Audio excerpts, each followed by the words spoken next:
In my last company, many of you know where I used to work, I was one of the co-founders of Evolve Health. And I thought very early, and any of you know that we did, Garrett's here, any of you that know what we did know that I believe we were pioneers in the social space. Our pre-enrollment was huge, our pre-launch was huge, very much because of social media. It was just burgeoning at the time, in 2009.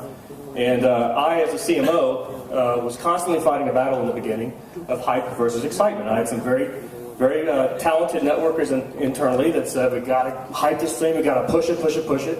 To some extent we agree. But I think the hype is a misnomer. I think there's still lots of room for excitement, and I'll tell you a little bit about hype versus excitement. I'll compare the two.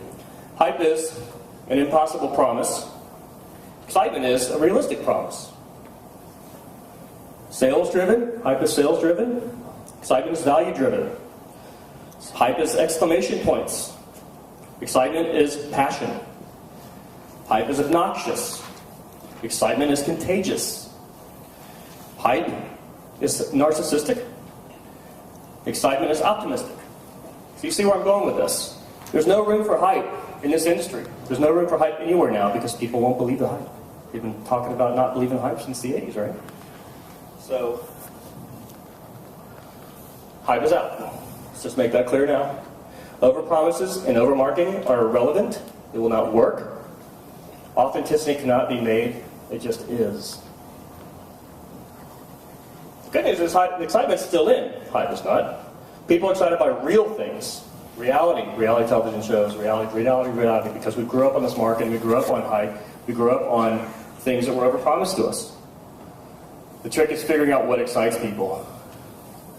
And more people are not excited purely by money. We know this. The studies tell us this.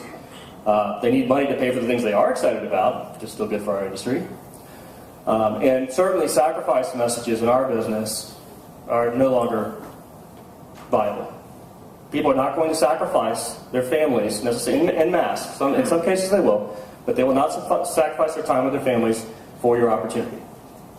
If your opportunity helps them spend more time with their relationships and enhance the things that they really want in life, experiences, adventure, to that extent you'll be successful. They still need money to pay for it all, but in our industry lends itself to this because we build relationships, right? We give experiences and adventures with our trips and our fun. Quality of life is great for people in our industry with the freedom. These messages still hold. It's very important that we understand that this is not threatening us in any way. It's an opportunity. So we'll switch a little bit to personal brand. And I want to ask you a question. If I Googled you right now, what would come up? Videos. Would you be considered any of these things, maybe? Not you, Troy. Troy would be an informer, the person who understands all.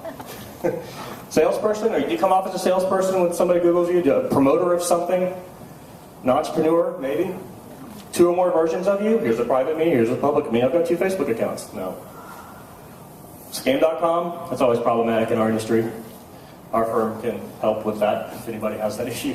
It's a real problem, the complaint sites and the naysayers and I call them thugs, the online thugs that hurt people. You know, Jonathan, let me stop you right there because, you know, as part of what we're talking about here is the control and the understanding of what your image is. Remember, I talked about trust in the beginning and what it requires for people to trust you. And if they go online and they're looking at your company or they're looking at you and either you don't come up, you're not in there, or your company is not in there, or what does come up is not flattering, where's the trust factor? Where's the transparency and where's the value? So as we sort of move forward here, we're also going to start talking about some of the how-tos, and we're going to get into that a little bit more here.